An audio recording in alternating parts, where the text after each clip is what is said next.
Hello and welcome to this week's episode of Wisdom in the Best Books and Films, where we find bite-sized nuggets of truth and use them to become better people. I'm Jake Baer, the host, and this week we are going to be doing our final short story by Charles Dickens before we move into some fantasy novels again. And this short story is The Signal Man.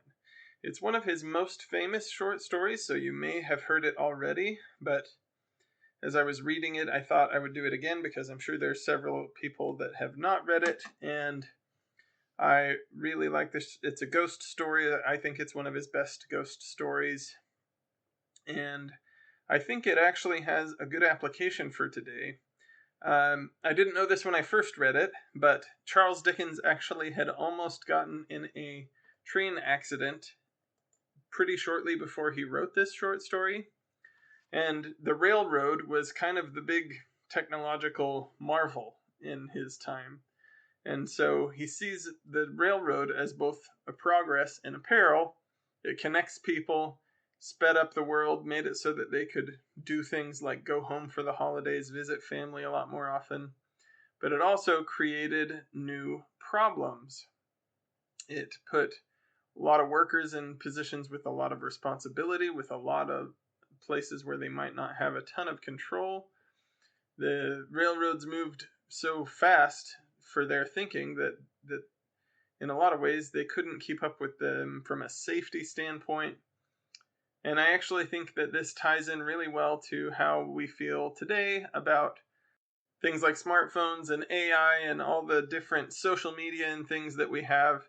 They're tools that promise efficiency and knowledge and connection. But in a lot of ways, we see too much time being spent on them, and our attentions then get fragmented. Our relationships get stuck, and we see a lot of like married couples that are on a date with each other, staring at their phones instead of talking to each other at dinner. And people are outsourcing their choices, their memory, or even moral decision-making things. They'll ask an AI algorithm to tell them what they should do when they have a question.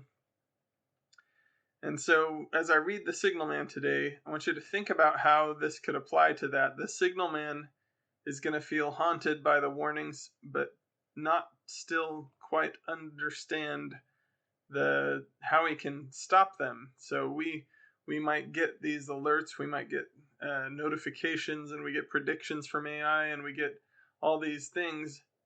But are we watching the railroad, or have we become absorbed in the machinery and we don't notice when something important is coming past? So I also want to point out that Dickens himself does not reject the railway. He doesn't say railroads are awful and bad. He just doesn't want to romanticize it, and I think we should do the same today. Technology can be a blessing, but it is not a neutral thing. And if we let it control our lives, or if we let it deteriorate our relationships with real people, I think it can become a real issue. So here is The Signal Man by Charles Dickens. "Hello, below there!" When he heard a voice thus calling to him, he was standing at the door of his box, with a flag in his hand, furled round its short pole. One would have thought, considering the nature of the ground, that he could not have doubted from what quarter the voice came. But instead of looking up to where I stood, on the top of the steep cutting nearly over his head, he turned himself about and looked down the line. There was something remarkable in his manner of doing so, though I could not have said for my life what. But I know it was remarkable enough to attract my notice. Even though his figure was foreshortened and shadowed down in the deep trench, and mine was high above him, so steeped in the glow of an angry sunset that I had shaded my eyes with my hand before I saw him at all. "Hello, below!" From looking down the line, he turned himself about again, and raising his eyes, saw my figure high above him. "Is there any path by which I can come down and speak to you?" He looked up at me without replying, and I looked down at him without pressing him too soon with a repetition of my idle question.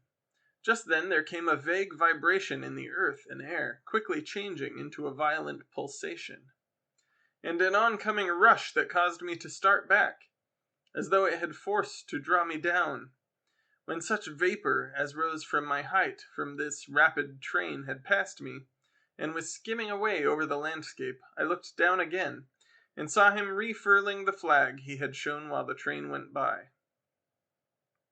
I repeated my inquiry. After a pause, during which he seemed to regard me with fixed attention, he motioned with his rolled-up flag towards a point on my level, some 200 or 300 yards distant. I called down to him, "All right!" and made for that point. There, by dint of looking closely about me, I found a rough zigzag descending path, notched out, which I followed. The cutting was extremely deep, and unusually precipitate. It was made through a clammy stone that became oozier and wetter as I went down. For these reasons, I found the way long enough to give me time to recall a singular air of reluctance or compulsion with which he had pointed out the path. When I came down low enough upon the zigzag descent to see him again, I saw that he was standing between the rails on the way by which the train had lately passed, in an attitude as if he were waiting for me to appear. He had his left hand at his chin, and that left elbow rested on his right hand, crossed over his breast. His attitude was one of such expectation and watchfulness that I stopped a moment, wondering at it. I resumed my downward way, and stepping out upon the level of the railroad, and drawing nearer to him, saw that he was a dark, sallow man, with a dark beard and rather heavy eyebrows. His post was in as solitary and dismal a place as ever I saw. On either side a dripping wet wall of jagged stone, excluding all view but a strip of sky. The perspective one way, only a crooked prolongation of this great dungeon. The shorter perspective in the other direction terminating in a gloomy red light, and the gloomier entrance to a black tunnel, in whose massive architecture there was a barbarous, depressing, and forbidding air. So little sunlight ever found its way to this spot that it had an earthly, deadly smell, and so much cold wind rushed through it that it struck chill to me, as if I had left the natural world. Before he stirred, I was near enough to him to have touched him. Not even then removing his eyes from mine, he stepped back one step and lifted his hand. This was a lonesome post to occupy, I said, and it had riveted my attention when I looked down from up yonder. A visitor was a rarity, I should suppose, not an unwelcome rarity, I hoped. In me, he merely saw a man who had been shut up within narrow limits all his life, and who, being at last set free, had a newly awakened interest in these great works. To such purpose I spoke to him, but I am far from sure of the terms I used. For, besides that I am not happy in opening any conversation, there was something in the man that daunted me. He directed a most curious look towards the red light near the tunnel's mouth, and looked all about it, as if something were missing from it, and then he looked at me. That light was part of his charge, was it not? He answered in a low voice, "Don't you know what it is?" The monstrous thought came into my mind, as I perused the fixed eyes and saturnine face, that this was a spirit, not a man. I have speculated since whether there may have been infection in his mind.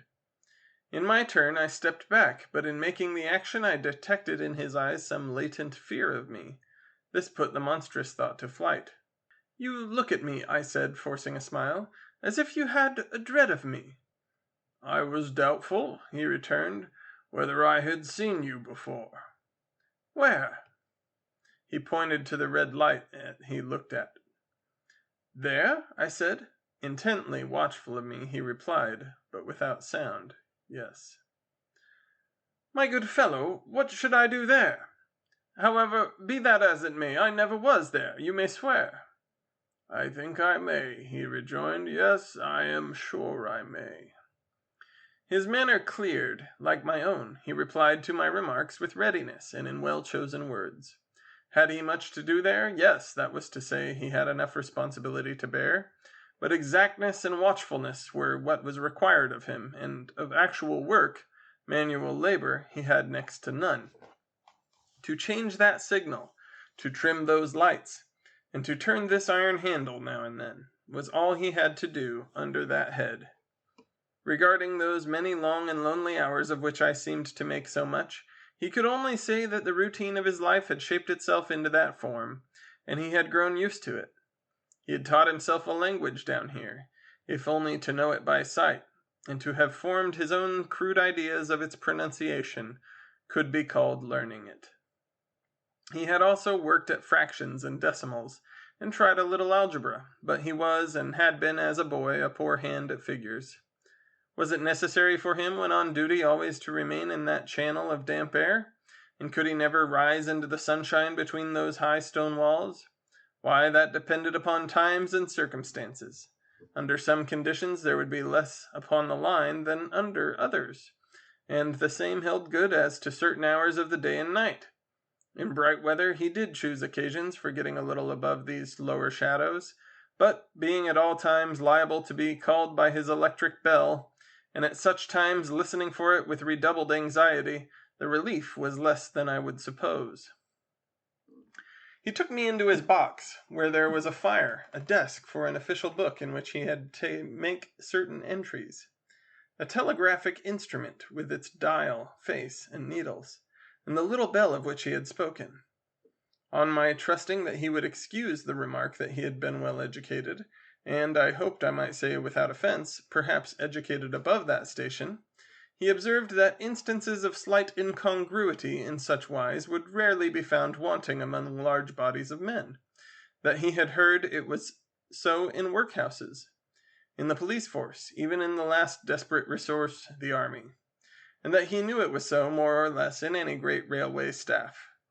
He had been, when young, if I could believe it, sitting in that hut, he scarcely could, a student of natural philosophy, and had attended lectures, but he had run wild, misused his opportunities, gone down, and never risen again.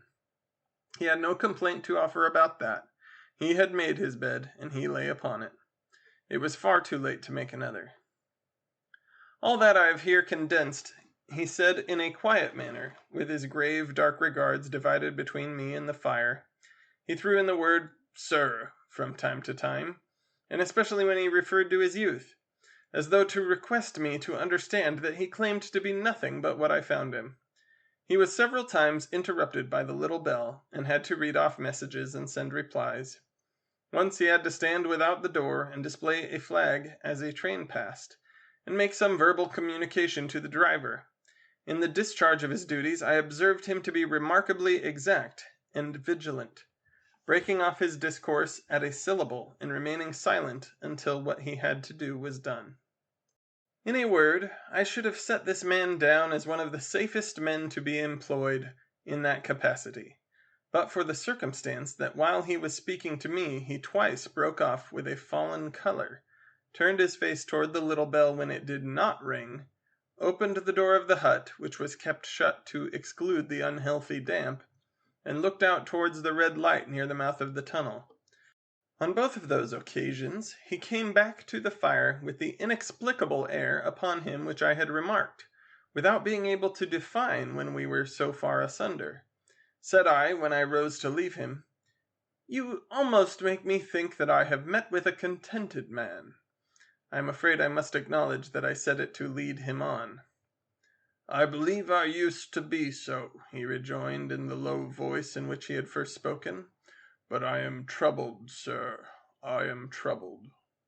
He would have recalled the words if he could. He had said them, however, and I took them up quickly. "With what? What is your trouble?" "It is very difficult to impart, sir. It is very, very difficult to speak of. If you ever make me another visit, I will try to tell you." "But I expressly intend to make you another visit. Say, when shall it be?" "I go off early in the morning, and I shall be on again at 10 tomorrow night, sir." "I will come at 11. He thanked me and went out the door with me. "I'll show my white light, sir," he said, in his peculiar low voice, "till you have found the way up. When you have found it, don't call out, and when you are on the top, don't call out." His manner seemed to make the place strike colder to me, but I said no more than, Very well.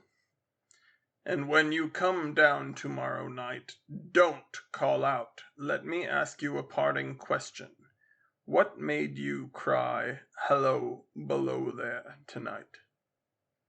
"Heaven knows," said I. "I cried something to that effect." "Not to that effect, sir. Those were the very words. I know them well." "Admit those were the very words. I said them, no doubt, because I saw you below." "For no other reason?" "What other reason could I possibly have?" "You had no feeling that they were conveyed to you in any supernatural way?" "No." He wished me good night, and held up his light. I walked by the side of the down line rails, with a very disagreeable sensation of a train coming behind me, until I found the path. It was easier to mount than to descend, and I got back to my inn without any adventure. Punctual to my appointment, I placed my foot on the first notch of the zigzag next night, as the distant clocks were striking 11. He was waiting for me at the bottom, with his white light on. "I have not called out," I said, when we came close together. "May I speak now?" "By all means, sir." "Good night, then, and here's my hand." "Good night, sir, and here's mine." With that we walked side by side to his box, entered it, closed the door, and sat down by the fire. "I have made up my mind, sir," he began, bending forward as soon as we were seated, and speaking in a tone but a little above a whisper, "that you shall not have to ask me twice what troubles me. I took you for someone else yesterday evening. That troubles me." "That mistake?" "No, that someone else." "Who is it?" "I don't know." "Like me?" "I don't know. I never saw the face. The left arm is across the face, and the right arm is waved, violently waved, this way." I followed his action with my eyes, and it was the action of an arm gesticulating with the utmost passion and vehemence. "For God's sake, clear the way." "One moonlit night," said the man, "I was sitting here, when I heard a voice cry, 'Hallo, below there!' I started up, looking from the door, and saw this someone else standing by the red light near the tunnel, waving as I just now showed you. The voice seemed hoarse with shouting, and it cried, 'Look out! Look out!' And then again, 'Hallo, below there! Look out!' I caught up my lamp, turned it on red, and ran towards the figure, crying, 'What's wrong? What has happened? Where?' It stood just outside the blackness of the tunnel. I advanced so close upon it that I wondered at its keeping the sleeve across its eyes. I ran right up to it, and had my hand stretched out to pull the sleeve away, when it was gone." "Into the tunnel?" said I. "No. I ran on into the tunnel, 500 yards. I stopped, held my lamp above my head, and saw the figures of the measured distance. Saw the wet stains stealing down the walls and trickling through the arch. I ran out again faster than I had run in, for I had a mortal abhorrence of the place upon me. And I looked all round the red light with my own red light, and I went up the iron ladder into the gallery atop of it. And I came down again and ran back here. I telegraphed both ways. An alarm has been given. Is anything wrong? The answer came back both ways. All well." Resisting the slow touch of a frozen finger tracing out my spine, I showed him how that this figure must be a deception of his sense of sight, and how that figures originating in disease of the delicate nerves that minister to the functions of the eye were known to have often troubled patients, some of whom had become conscious of their nature of their affliction, and had even proved it by experiments upon themselves. "As to an imaginary cry," said I, "do but listen for a moment to the wind in this unnatural valley, while we speak so low, and to the wild hop it makes of the telegraph wires." "That was all very well," he returned, after we had sat listening for a while, "and he ought to know something of the wind and the wires, he who so often passed long winter nights there alone and watching," but he would beg to remark that he had not finished. I asked his pardon, and he slowly added these words, touching my arm. Within 6 hours after the appearance, the memorable accident on this line happened. Within 10 hours, the dead and wounded were brought along through the tunnel, over the spot where the figure had stood. A disagreeable shudder crept over me, but I did my best against it. It was not to be denied, I rejoined, that this was a remarkable coincidence, calculated deeply to impress his mind. But it was unquestionable that remarkable coincidences did continually occur, that they must be taken into account in dealing with such a subject. Though, to be sure, I must admit, I added, for I thought I saw he was going to bring the objection to bear upon me, men of common sense did not allow much for coincidences in making the ordinary calculations of life. He again begged to remark that he had not finished. I again begged his pardon for being betrayed into interruptions. "This," he said, again laying his hand upon my arm and glancing over his shoulder with hollow eyes, "was just a year ago. 6 or 7 months passed, and I had recovered from the surprise and shock, when one morning, as the day was breaking, I, standing at the door, looked towards the red light, and saw the spectre again." He stopped with a fixed look at me. "Did it cry out?" "No, it was silent." "Did it wave its arm?" "No, it leaned against the shaft of the light, with both hands before the face, like this." Once more I followed his action with my eyes. It was an action of mourning. I have seen such an attitude in stoned figures and tombs. "Did you go up to it?" "I came in, sat down, partly to collect my thoughts, partly because it had turned me faint. When I went to the door again, daylight was above me, and the ghost was gone." "But nothing followed? Nothing came of this?" He touched me on the arm with his forefinger twice or thrice, giving a ghastly nod each time. "That very day, as a train came out of the tunnel, I noticed, at a carriage window on my side, what looked like a confusion of hands and heads, and something waved. I saw it just in time to signal the driver, 'Stop!' He shut off and put his brake on, but the train drifted past here 150 yards or more. I ran after it, and, as I went along, heard terrible screams and cries. A beautiful young lady had died instantaneously in one of the compartments, and was brought in here and laid down on this floor between us." Involuntarily I pushed my chair back, as I looked from the boards at which he pointed to himself. "True, sir, true, precisely as it happened, so I tell you." I could think of nothing to say, to any purpose, and my mouth was very dry. The wind in the wires took up the story with a long lamenting wail. He resumed, "Now, sir, mark this, and judge how my mind is troubled. The spectre came back a week ago. Ever since it has been there, now and again, by fits and starts." "At the light?" "At the danger light." "What does it seem to do?" He repeated, if possible with increased passion and vehemence, that former gesticulation of, "For God's sake, clear the way!"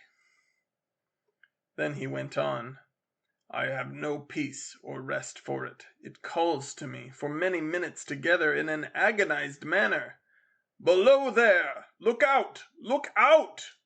It stands waving to me. It rings my little bell." I caught at that. "Did it ring your bell yesterday evening when I was here, and you went to the door?"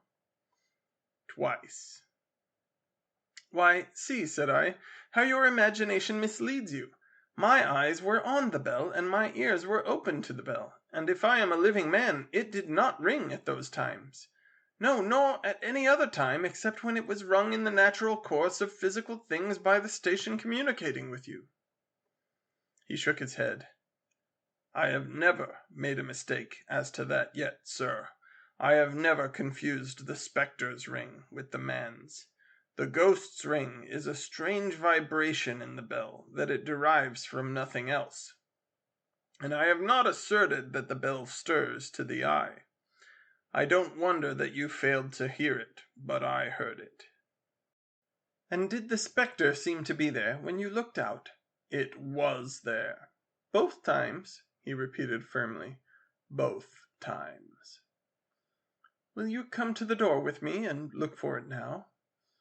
He bit under his lip as though he were somewhat unwilling, but arose. I opened the door and stood on the step while he stood in the doorway. There was the danger light. There was the dismal mouth of the tunnel. There was the high, wet stone walls of the cutting. There were the stars above them. "Do you see it?" I asked him, taking particular note of his face. His eyes were prominent and strained, but not very much more so, perhaps, than my own had been when I directed them earnestly toward the same spot. "No," he answered, "it is not there." "Agreed," said I. We went in again, shut the door, and resumed our seats. I was thinking how best to improve this advantage, if it might be called one, when he took up the conversation in such a matter-of-course way, so assuming that there could be no serious question of fact between us, that I felt myself placed in the weakest of positions. "By this time you will fully understand, sir," he said, "that what troubles me so dreadfully is the question, what does the spectre mean?" "I was not sure," I told him, "that I fully understand." "What is its warning against?" he said, ruminating, with his eyes on the fire, and only by times turning them on me. "What is the danger? Where is the danger? There is danger overhanging somewhere on the line. Some dreadful calamity will happen. It is not to be doubted this third time after what has gone before. But surely this is a cruel haunting of me. What can I do?" He pulled out his handkerchief and wiped drops from his heated forehead. "If I telegraph danger on either side of me or on both, I can give no reason for it," he went on, wiping the palms of his hands. "I should get into trouble and do no good. They would think I was mad. This is the way it would work. Message, danger, take care. Answer, what danger? Where? Message, don't know, but for God's sake, take care. They would displace me. What else could they do?" His pain of mind was most pitiable to see. It was the mental torture of a conscientious man, oppressed beyond endurance by an unintelligible responsibility involving life.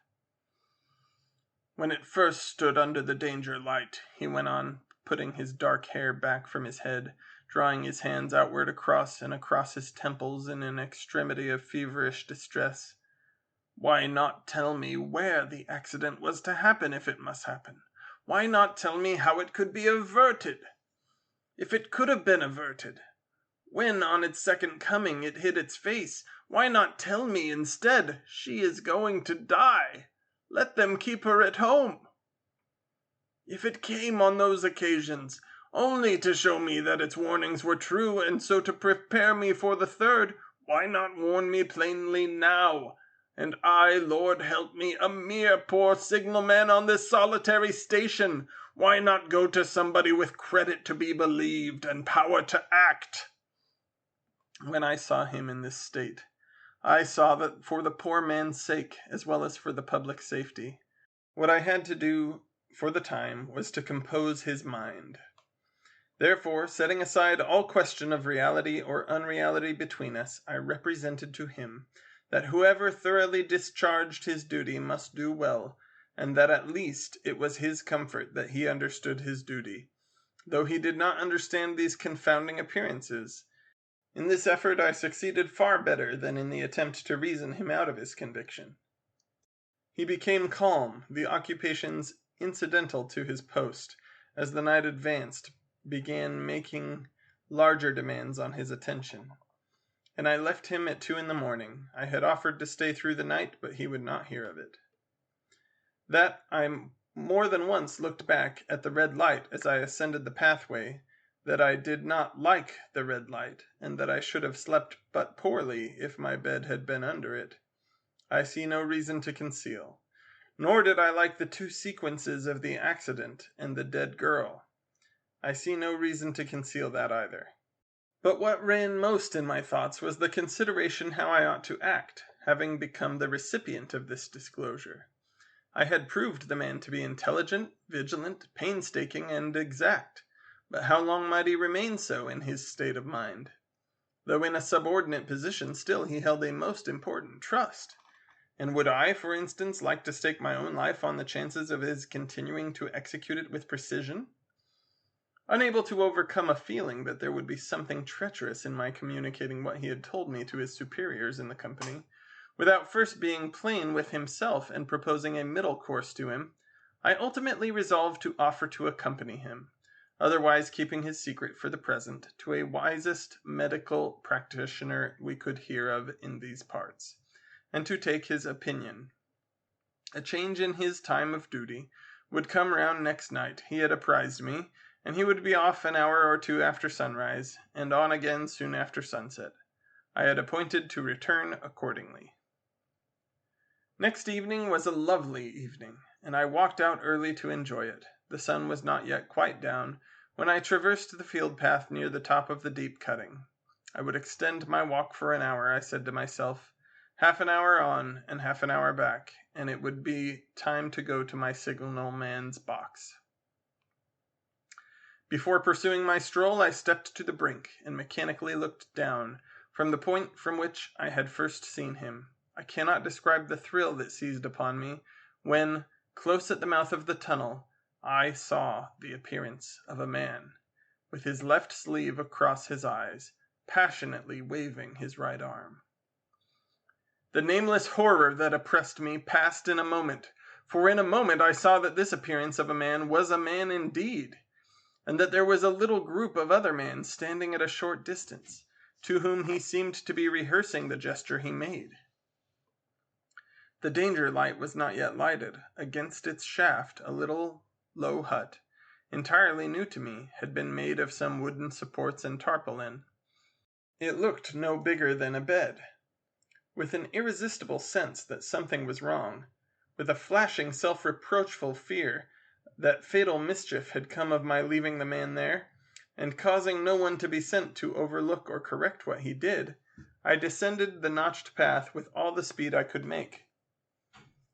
"What is the matter?" I asked the men. "Signalman killed this morning, sir." "Not the man belonging to that box?" "Yes, sir." "Not the man I know?" "You will recognize him, sir, if you knew him," said the man who spoke for the others, solemnly uncovering his own head and raising the end of the tarpaulin, "for his face is quite composed." "How did this happen? How did this happen?" I asked, turning from one to another as the hut closed again. "He was cut down by an engine, sir. No man in England knew his work better. But somehow he was not clear of the outer rail. It was just at broad day. He had struck the light, and had the lamp in his hand. As the engine came out of the tunnel, his back was towards her, and she cut him down. That man drove her, and was showing how it happened. Show the gentleman, Tom." The man, who wore a rough dark dress, stepped back to his former place at the mouth of the tunnel. "Coming round the curve in the tunnel, sir. I saw him at the end, like as if I saw him down at a perspective glass. There was no time to check speed, and I knew him to be very careful, as he didn't seem to take heed of the whistle. I shut it off when we were running down upon him, and called to him as loud as I could call." "What did you say?" I said, 'Below there, look out, for God's sake, clear the way!'" I started. "It was a dreadful time, sir. I never left off calling to him. I put this arm out before my eyes not to see, and I waved this arm to the last, but it was no use." Without prolonging the narrative to dwell on any of its curious circumstances more than on any other, I may, in closing, point out the coincidence that the warning of the engine driver included not only the words which the unfortunate signalman had repeated to me as haunting him, but also the words which I myself, not he, had attached, and that only in my own mind, to the gesticulation he had imitated. That is the end of the short story The Signalman by Charles Dickens. If you enjoyed this week's episode, please leave a review on Apple or Spotify or Substack, wherever it is that you listen. Please share a link of it with friends and family and anyone that you think that would enjoy the story. And we will be back next week with a Fifth Sunday special edition of Wisdom in the Best Books and Films. We'll see you then.